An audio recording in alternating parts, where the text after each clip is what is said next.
Hi everyone, welcome to X and Y U S S. അപ്പോൾ നമ്മൾ ഈ X and Y U S S ചാനലിൽ നമ്മൾ വിളയിക്കാൻ 100 മേനി അല്ലെങ്കിൽ ടുവേർഡ്സ് എ 100-fold ഈൽഡ് എന്ന് പറയുന്ന ചാപ്റ്ററിൻ്റെ കുറച്ച് ഭാഗങ്ങൾ നമ്മൾ എടുത്തിരുന്നു അല്ലേ. ഇനി നമ്മൾ പറയാൻ പോകുന്നത് അതിൻ്റെ ബാക്കിയുള്ള ഭാഗങ്ങളാണ്.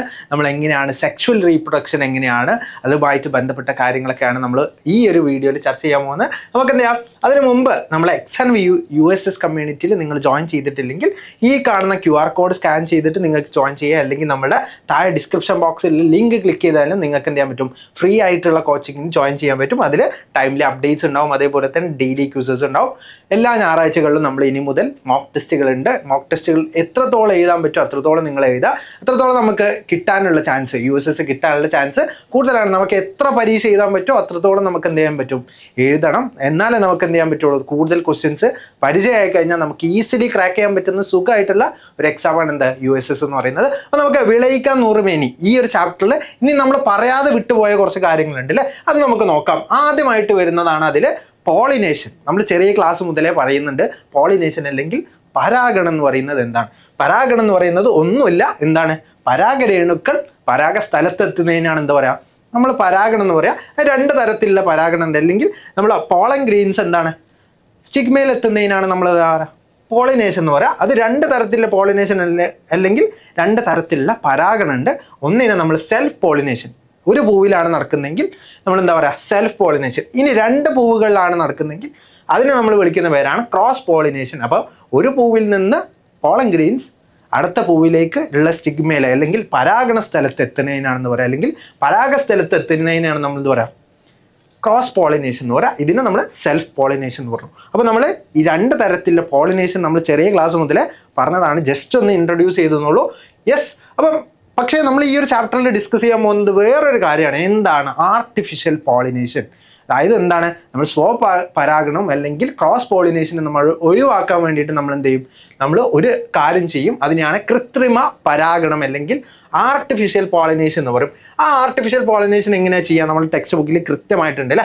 ടു പ്രിവെൻറ്റ് സെൽഫ് പോളിനേഷൻ, ഒരു പൂവിൽ സെൽഫ് പോളിനേഷൻ അല്ലെങ്കിൽ സ്വപരാഗണം നടക്കാണ്ടിരിക്കാൻ വേണ്ടിയിട്ട് നമ്മൾ എന്ത് ചെയ്യും, അതിനുള്ളിലുള്ള സ്റ്റേമെൻസ് അല്ലെങ്കിൽ അതിൻ്റെ എന്താണ്, അതിൻ്റെ നമ്മൾ പരാഗരേണുക്കൾ ഉൽപ്പാദിപ്പിക്കുന്ന ആ ഭാഗം നമ്മൾ എന്ത് ചെയ്യും, ഒഴിവാക്കും അല്ലേ. കൃത്രിമ പരാഗണം നടത്തേണ്ട പൂവിലെ കേസരങ്ങൾ നമ്മൾ എന്ത് ചെയ്യും, നമ്മൾ ഒഴിവാക്കും അല്ലെങ്കിൽ മുറിച്ച് മാറ്റും. അതിന് ശേഷം നമ്മൾ എന്ത് ചെയ്യും, ആ പൂവിനെ നമ്മൾ നല്ലതായിട്ടുള്ള ഒരു നമ്മൾ കോട്ടൺ കവറോ അല്ലെങ്കിൽ നമ്മൾ എന്തെങ്കിലും കവറൊക്കെ വെച്ചിട്ട് എന്ത് ചെയ്യും, അതിനെ നമ്മൾ കെട്ടിവെക്കും അല്ലേ. അതിനെ കെട്ടിവെച്ച് കഴിഞ്ഞാൽ എന്ത് നടക്കില്ല, സ്വപരാഗണം നടക്കില്ല.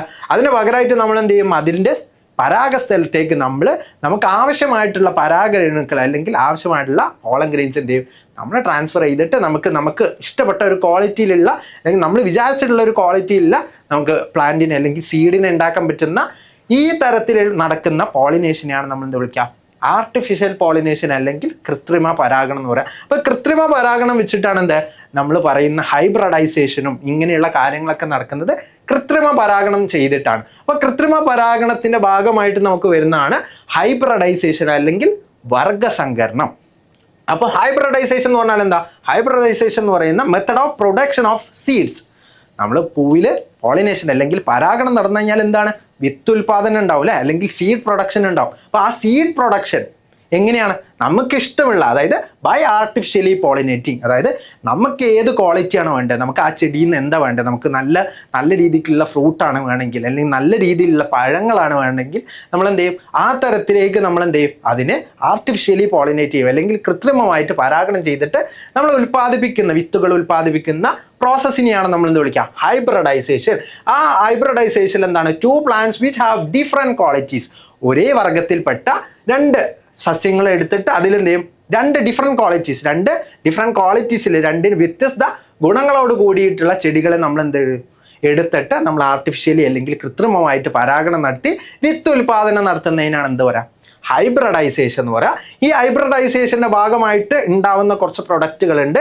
ഏതൊക്കെയാണ് ആ പ്രൊഡക്റ്റുകൾ നോക്കാം നമുക്ക്. ഹൈബ്രിഡൈസേഷൻ്റെ ഭാഗമായിട്ട് നമ്മൾ കേരളത്തിൽ തന്നെ കുറേ സ്ഥലത്ത് ഉൽപ്പാദിപ്പിക്കുന്ന ഒരുപാട് കാര്യങ്ങളാണ് എന്ത് ഈ ഒരു ബോക്സിൽ നമുക്ക് കാണാൻ പറ്റും. അതിൽ പാഡിയിൽ, അതായത് നമ്മൾ നെല്ലിൽ നോക്കുകയാണെങ്കിൽ പവിത്ര, അന്നപൂർണ, ഹ്രസ്വ, ത്രിവേണി ഇങ്ങനെയുള്ള ആൾക്കാരെയാണ് എന്ത് നമ്മൾ ഹൈബ്രിഡ് സീഡ്സ് അല്ലെങ്കിൽ സങ്കര ഇന വിത്തുകൾ എന്ന് പറയാം, അല്ലെങ്കിൽ വർഗ്ഗസങ്കരണത്തിന് ശേഷം ഉണ്ടാവുന്ന വിത്തുകളെയാണ് സങ്കര ഇനം വിത്തുകൾ എന്ന് പറയാം. ഇനി കോക്കനറ്റിന്റെ ആണ് എന്താ, ചന്ദ്രലക്ഷ, ചന്ദ്രശങ്കര, ലക്ഷഗംഗ ഇങ്ങനെയുള്ള വിത്തുകളൊക്കെ എന്താണ് നമ്മളുടെ കോക്കനറ്റിന്റെ വെറൈറ്റീസ് ആണ്, അല്ലെങ്കിൽ നമ്മുടെ തെങ്ങിന്റെ വെറൈറ്റീസ് ആണ്. ഇനി നമ്മൾ പയർ അല്ലെങ്കിൽ പീന്റെ വെറൈറ്റീസ് നോക്കുകയാണെങ്കിൽ ജ്യോതിക, ഭാഗ്യലക്ഷ്മി, ലോല, മാലിക ഇങ്ങനെയുള്ള ആൾക്കാരാണ് എന്ത് നമ്മുടെ പയറിന്റെ വെറൈറ്റീസ് അല്ലെങ്കിൽ സങ്കരയിനം വിത്തുകൾ എന്ന് പറയുന്നത്. ഇനി ചില്ലി അല്ലെങ്കിൽ മുളകിൻ്റെത് എന്തൊക്കെയാണ് നോക്കുകയാണെങ്കിൽ ഉജ്ജ്വല, ജ്വാലാമുഖി, അനുഗ്രഹ ഇങ്ങനെയുള്ള ആളുകളാണ്.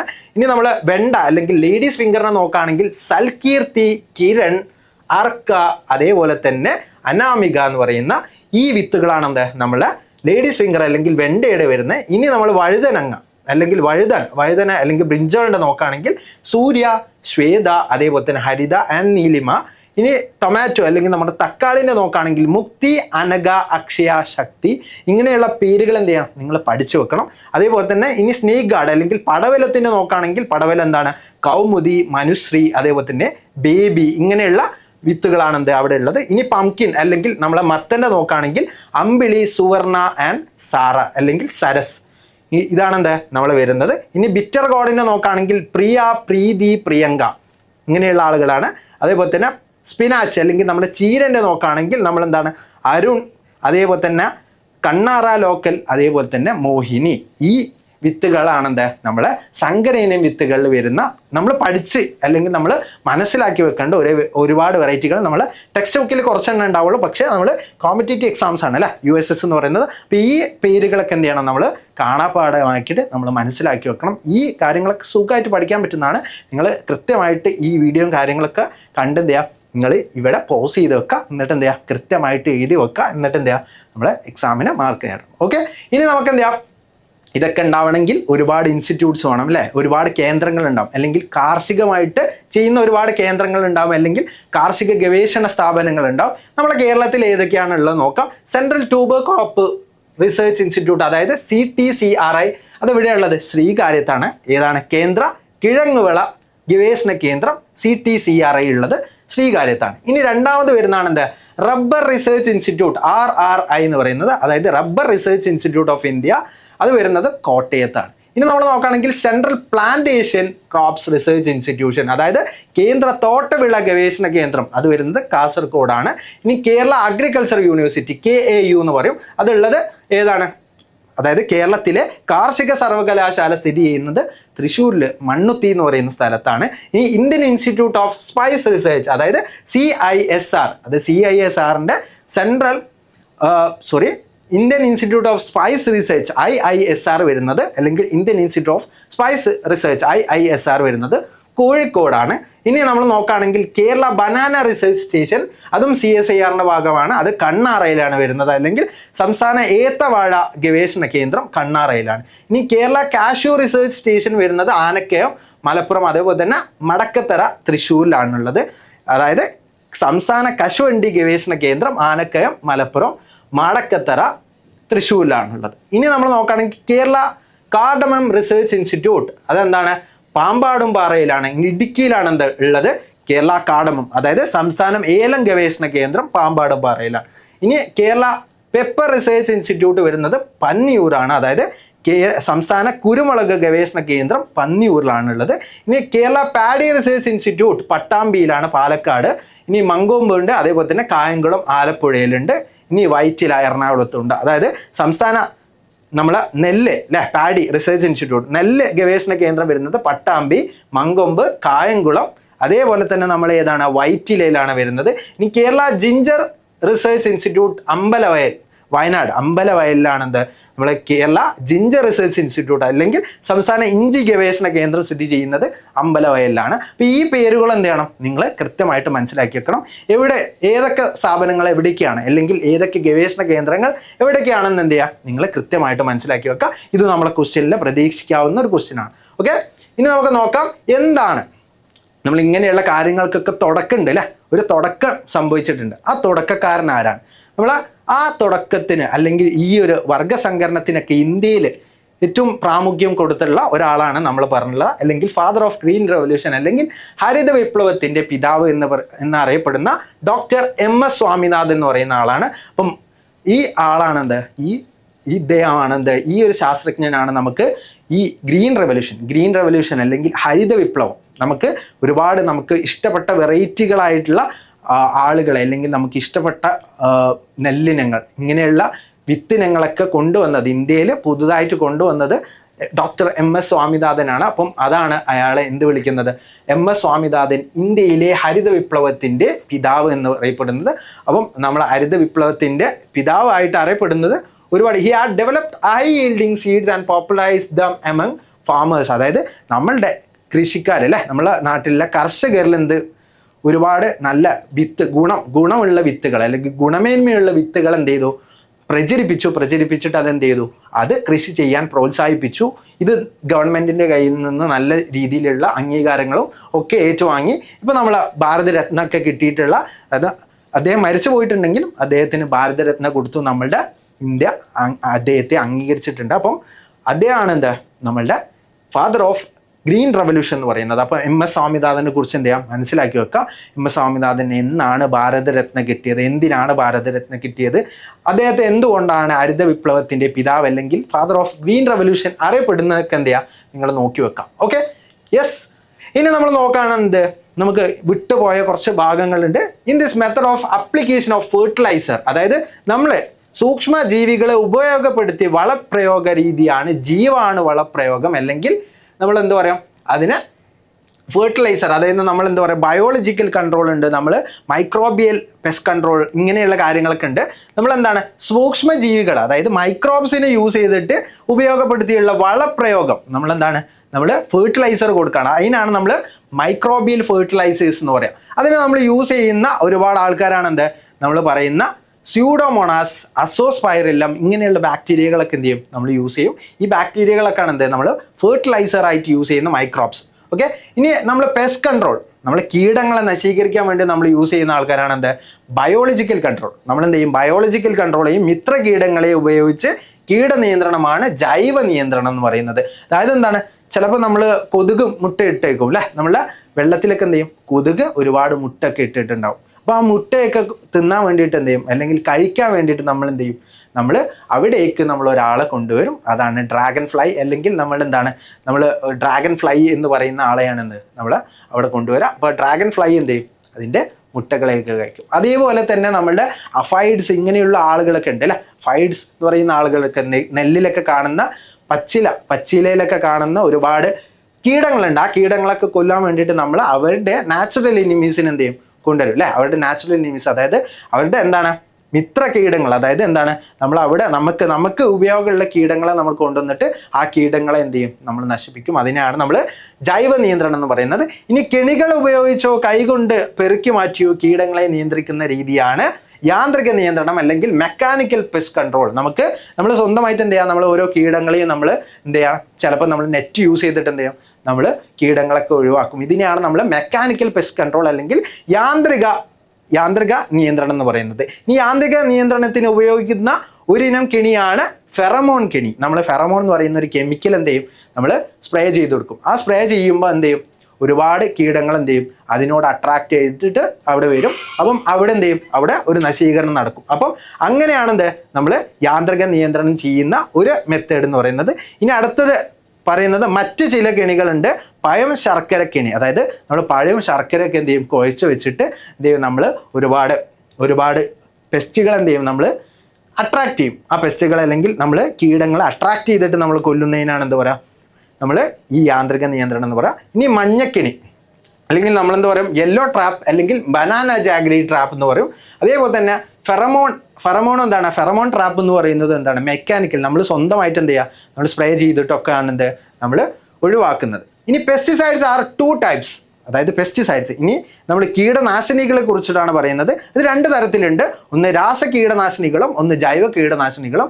രാസകീടനാശിനികൾ എന്ന് പറഞ്ഞാൽ എന്താണ്, നമ്മൾ ഒരുപാട് കെമിക്കൽസ് യൂസ് ചെയ്തിട്ട് ഉണ്ടാക്കുന്നതിനാണ് എന്താ പറയുക, നമ്മൾ കെമിക്കൽ പെസ്റ്റിസൈഡ്സ് എന്ന് പറയാം. ഇനി ഓർഗാനിക് പെസ്റ്റിസൈഡ്സ്, അതാണ് നമ്മൾ ജൈവം, നമുക്ക് കൃഷിയിടങ്ങളിലും ഒന്നും ഒരു പ്രശ്നവും ഉണ്ടാക്കാത്ത ആൾക്കാരാണ് ഓർഗാനിക് പെസ്റ്റിസൈഡ്സ്. യാതൊരു ബുദ്ധിമുട്ടോ കാര്യങ്ങളോ ഒന്നും ഉണ്ടാവില്ല. ഓർഗാനിക് ആയിട്ട് എന്ത് ചെയ്യും, നമ്മൾ പെസ്റ്റിനെ കൊല്ലുന്ന മെത്തേഡാണ്. ഇനി an example of organic pesticide is tobacco decoction. അതായത് ജൈവ കീടനാശിനികൾക്ക് ഉദാഹരണങ്ങളാണ് പുകയില കഷായം, വേപ്പെണ്ണ ഇമൽഷൻ, അതേപോലെ തന്നെ വെളുത്തുള്ളി കാന്താരി മിശ്രിതം എന്നിവ. അതായത് ഓർഗാനിക് പെസ്റ്റിസൈഡ്സ്, അതായത് നമുക്ക് മണ്ണിനൊന്നും പ്രശ്നം ഉണ്ടാക്കാണ്ട് നമ്മൾ കീടങ്ങളെ കൊല്ലുന്ന കെമിക്കൽസ് ആണ് എന്താ, അല്ലെങ്കിൽ നമ്മൾ കെമിക്കൽസ് എന്ന് പറയാൻ പറ്റില്ല, ആ ആൾക്കാരാണ് tobacco decoction, neem oil emulsion, garlic കാന്താരി അല്ലെങ്കിൽ ചില്ലി മിക്സ്ചർ എന്ന് പറയുന്നത്. By controlling weeds by using weedicides. അതായത് നമ്മൾ ഗോതമ്പ് ഇങ്ങനെയുള്ള നെല്ലുകളൊക്കെ കൃഷി ചെയ്യുന്ന സ്ഥലത്ത് നമുക്ക് ആവശ്യമില്ലാണ്ട് ഒരുപാട് കളകൾ വരും അല്ലേ. അവിടെ എന്താണ്, വിത്തൊന്നും ഉൽപ്പാദിപ്പിക്കാൻ കഴിയാത്ത ഒരുപാട് ചെടികൾ അവിടെ വളർന്നു വരും. അതിനെയാണ് നമ്മൾ കള എന്ന് പറയുന്നത്. അപ്പോൾ ആ കള അല്ലെങ്കിൽ വീഡ്സ് അതിനെ നമ്മൾ ഒഴിവാക്കാൻ വേണ്ടിയിട്ടാണ് എന്ത്, വീഡിസൈഡ്സ് എന്ന് പറയുന്ന ഒരു സർട്ടൺ കെമിക്കൽസ് എന്ത് ചെയ്യും നമ്മൾ യൂസ് ചെയ്യും. എന്നിട്ട് കെമിക്കൽസ് യൂസ് ചെയ്തിട്ട് എന്ത് ചെയ്യും, നമ്മൾ ആ വീഡ്സിനെ എന്ത് ചെയ്യും, നശിപ്പിക്കും. അല്ലെങ്കിൽ നമ്മൾ എന്ത് ചെയ്യും, മെക്കാനിക്കലി നമ്മൾ പറിച്ചു മാറ്റിയിട്ട് എന്ത് ചെയ്യും, കള പറിച്ചു മാറ്റിയിട്ട് നമ്മൾ ഒഴിവാക്കും. ഇതാണ് എന്താ, നമ്മൾ വീഡ്സിനെ ഒഴിവാക്കുന്ന ഒരു മെത്തേഡ് എന്ന് പറയുന്നത്. ഇനി ഇതുമായിട്ട് ബന്ധപ്പെട്ടിട്ട് ഈ കാര്യങ്ങൾ എന്ത് ചെയ്യാം, ഈ കാര്യങ്ങൾ മാത്രമേ നമ്മൾ പഠിക്കേണ്ടതുള്ളൂ. ഈ കാര്യങ്ങൾ മാത്രമാണ് നമ്മൾ കൂടുതലായിട്ട് നോക്കേണ്ടത്. ഈ കാര്യങ്ങൾ എന്തൊക്കെ കാര്യങ്ങളാണ് നമ്മൾ യൂസ് ചെയ്യുന്നത്, ഈ കാര്യങ്ങളാണ് നമ്മൾ ഈ ജൈവ അല്ലെങ്കിൽ ജീവാണു വളവുമായിട്ട്, അതല്ലെങ്കിൽ സൂക്ഷ്മജീവികളെ കുറിച്ചിട്ടുള്ള കാര്യങ്ങളൊക്കെ നമ്മൾ അറിയേണ്ടത് ഇതാണ്. ഇനി നമ്മൾ മറ്റ് കാർഷിക മേഖലകളുണ്ട് അല്ലേ, മറ്റ് കാർഷിക മേഖലകൾ അല്ലെങ്കിൽ കാർഷിക സംരംഭങ്ങൾ എന്തൊക്കെയാണ് നോക്കാം. സെറികൾച്ചർ എന്ന് പറയുന്നത് എന്താണ്? സെറികൾച്ചർ എന്തിനാണ് വിളിക്കുന്നത്? നമ്മൾ പട്ടു നൂൽ പുഴുവിനെ നമ്മൾ വളർത്തും അല്ലേ, നമ്മൾ കൂടുതൽ പട്ടുനൂൽ പുഴുവിനെ വളർത്തും. എന്തിനാണ്? പട്ട് ഉൽപ്പാദിപ്പിക്കാൻ വേണ്ടിയിട്ട് എന്ത് ചെയ്യുക, നമ്മൾ റിയറിങ് സിൽക്ക് വേമിനെ റിയർ ചെയ്യാണ് എന്ത് ചെയ്യുക, നമ്മൾ പട്ട് ഉൽപ്പാദിപ്പിക്കാൻ വേണ്ടിയിട്ട്. അതിനാണ് നമ്മൾ എന്താ പറയുക, സെറികൾച്ചർ എന്ന് പറയുക. ഇനി ഫ്ലോറികൾച്ചർ എന്ന് പറഞ്ഞാൽ എന്താണ്? ഗ്രോയിങ് ഫ്ലവേഴ്സ് അല്ലെങ്കിൽ പുഷ്പ കൃഷിക്കാണ്, അല്ലെങ്കിൽ ഒരുപാട് പുഷ്പങ്ങൾ നമ്മൾ ഒരുപാട് ഏരിയയിൽ ഉണ്ടാക്കുന്നതിനാണ് നമ്മൾ എന്താ പറയുക, പുഷ്പകൃഷി അല്ലെങ്കിൽ ഫ്ലോറികൾച്ചർ, അല്ലെങ്കിൽ നമ്മൾ മലയാളത്തിൽ ഫ്ലോറികൾച്ചർ എന്നാണ് പുഷ്പകൃഷി അല്ലേ, പൂക്കൾ അല്ലെങ്കിൽ ഗ്രോയിങ് ഫ്ലവേഴ്സ് ആണ് എന്ത് അത് പറയുന്നത്. ഇനി എപ്പികൾച്ചർ എന്ന് പറഞ്ഞാൽ എന്താ, എപ്പികൾച്ചർ അല്ലെങ്കിൽ അപ്പികൾച്ചർ എന്ന് പറഞ്ഞാൽ എന്താണ്, തേനീച്ച വളർത്ത്. തേനീച്ച എന്തിനാണ് നമ്മൾ വളർത്തുന്നത്? തേനിനാണ് അല്ലെ. തേനീച്ചനെ വളർത്തുന്നതിനാണ് എന്ത് പറയാം, എപ്പികൾച്ചർ എന്ന് പറയാം. ഇനി അടുത്തത് മുയലിന് എന്തിനായിരിക്കും, നമുക്ക് ഇറച്ചിക്ക് വേണ്ടിയിട്ട് അല്ലേ, ഇറച്ചിക്ക് വേണ്ടിയിട്ട് റിയറിങ് റാബിറ്റ്സ്, അതിനാണ് നമ്മൾ ക്യൂണികൾച്ചർ എന്ന് പറയാം. ക്യൂണികൾച്ചർ എന്നാണ് മുയലിനെ വളർത്തുന്നതിന് പറയാം. ഇനി കൂൺ കൃഷി അല്ലെങ്കിൽ കൾട്ടിവേറ്റിംഗ് മഷ്റൂമിനെ കൾച്ചർ ചെയ്യുന്നതിനെ നമ്മൾ എന്താ പറയും, മഷ്റൂം കൾച്ചർ തന്നെയാണ് പറയാം.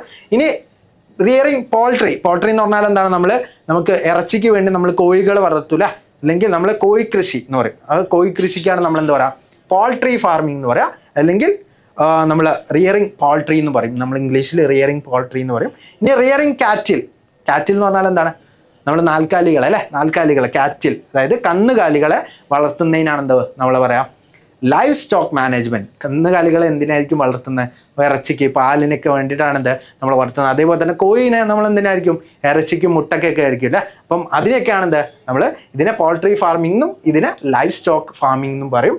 ഇനി നമ്മൾ റിയറിങ് ഫിഷസ്, മത്സ്യങ്ങൾ അല്ലെ, മത്സ്യകൃഷിക്കാണ് എന്താ പറയുക, നമ്മൾ പിസികൾച്ചർ എന്ന് പറയാം. അപ്പൊ ഇത്രയും കൾച്ചറുകൾ എന്തുണ്ട്, നമ്മൾ കൂടുതലായിട്ട് നമ്മൾ ഈ കാര്യങ്ങളൊക്കെ കൂടുതലായിട്ട് ഒരു സ്ഥലത്ത് നമ്മൾ വളർത്തുന്നുണ്ടെങ്കിൽ അതിനെയാണ് എന്താ പറയുക, നമ്മൾ കൾച്ചറിങ് പറയാം. അപ്പം അല്ലെങ്കിൽ റിയറിങ് എന്ന് പറയാം. അപ്പം ഈ കാര്യങ്ങൾ എന്ത് ചെയ്യണം, നിങ്ങൾ മനസ്സിലാക്കി വെക്കണം. ഇതും ഈ ചാപ്റ്ററിൽ വരാൻ സാധ്യതയുള്ള ഭാഗങ്ങളാണ്. അപ്പം എങ്ങനെയാണ് ഫ്ലോറികൾച്ചർ, എന്താണ് ഫ്ലോറികൾച്ചറും മറ്റുള്ള കൾച്ചറുകളും തമ്മിലുള്ള ഡിഫറൻസ് എന്താണ്, ഇതൊക്കെ എന്ത് ചെയ്യണം നിങ്ങൾ മനസ്സിലാക്കണം. അല്ലെങ്കിൽ ഇതിൻ്റെയൊക്കെ വ്യത്യസ്തമായിട്ടുള്ള ഭാഗങ്ങൾ എന്താണെന്ന് നിങ്ങൾ മനസ്സിലാക്കി വെക്കണം. അപ്പോൾ ഇതാണ് എന്താ ഈ ഒരു ചാപ്റ്ററിൽ നമ്മൾ മെയിനായിട്ട് മനസ്സിലാക്കേണ്ട ഒരുപാട് കാര്യങ്ങൾ. അപ്പോൾ നിങ്ങൾ തീർച്ചയായിട്ടും എന്ത് ചെയ്യുക, നമ്മൾ USS കമ്മ്യൂണിറ്റി ജോയിൻ ചെയ്തിട്ടില്ലെങ്കിൽ മറക്കാതെ തന്നെ ജോയിൻ ചെയ്യുക. നിങ്ങൾ ആദ്യമായിട്ടാണ് ചാനലിലെ വീഡിയോ കാണുന്നതെങ്കിൽ നിങ്ങൾ സബ്സ്ക്രൈബ് ചെയ്തിട്ട് വീഡിയോ എന്ത് ചെയ്യുക, ഇനി അടുത്ത വീഡിയോക്ക് വേണ്ടി വെയിറ്റ് ചെയ്യുക. അതേപോലെ തന്നെ ഈ ഒരു പറഞ്ഞുള്ള കാര്യങ്ങളിൽ എന്തെങ്കിലും ഡൗട്ടോ കാര്യങ്ങളോ ഉണ്ടെങ്കിൽ താഴെ ക്വയറി ആയിട്ട് ചോദിക്കാം. അതേപോലെ തന്നെ നമ്മൾ ഈ ചാപ്റ്ററുമായിട്ട് റിലേറ്റ് ചെയ്തിട്ടോ അല്ലെങ്കിൽ വേറെ ഏതെങ്കിലും ചാപ്റ്ററുമായിട്ട് റിലേറ്റ് ചെയ്തിട്ടോ നിങ്ങൾക്ക് എന്തെങ്കിലും ഡൗട്ടുകളോ കാര്യങ്ങളൊക്കെ ഉണ്ടെങ്കിൽ നിങ്ങൾക്ക് കമൻറ്റ് ബോക്സിൽ ചോദിക്കാം. അതേപോലെ തന്നെ നിങ്ങൾക്ക് ഇത് മനസ്സിലായിട്ടുണ്ടെങ്കിൽ നിങ്ങളെ ഫ്രണ്ട്സുമായിട്ട് ഷെയർ ചെയ്യുക. അതേപോലെ തന്നെ ഈ നമ്മളെ USS കമ്മ്യൂണിറ്റിയിലേക്ക് ജോയിൻ ചെയ്യാൻ അവരെ എന്ത് ചെയ്യാം, സജസ്റ്റ് ചെയ്യാം. അപ്പോൾ നമ്മൾ അടുത്ത വീഡിയോയിൽ നമുക്ക് അടുത്തൊരു ചാപ്റ്റർ ആയിട്ട് കാണാം. അപ്പം താങ്ക് യു ആൾ.